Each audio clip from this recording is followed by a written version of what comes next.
কোনো জিনিস সঠিক নিয়মে যদি করতে না পারেন, তাহলে কিন্তু তার ফলটাও সঠিক কিন্তু পাবেন না। দেখুন, আমরা অনেকে শনি মঙ্গলবার দিনকে হয়তো কালী মন্দির, কেউ হনুমানজির মন্দির বা কেউ ভগবানের বিভিন্ন সময় গিয়ে আমরা কি সেখানে বাতি দেখাই। সেই বাতিটা কি সঠিক নিয়মে তাকে দেখাচ্ছি?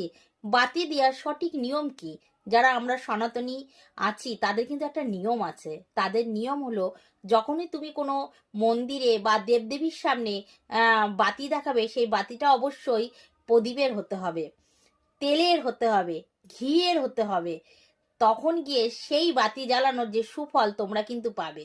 কিন্তু আজকাল দেখা যায় বেশিরভাগ মন্দিরে গিয়েই মানুষ মোমবাতি জ্বালাচ্ছে, মোমবাতি জ্বালিয়ে বাতি দেখিয়ে আসছে। না বন্ধু, এই মোমবাতি জ্বালালে তোমাদের যে 100% যে সুফল, সেই সুফলটা কিন্তু তোমরা পাবে না। তোমরা অবশ্যই একটি মাটির দিয়া সঙ্গে নিয়ে যাবে এবং একটি পলতে আর একটি ছোট্ট বোতলে করে তেল নিয়ে যাবে।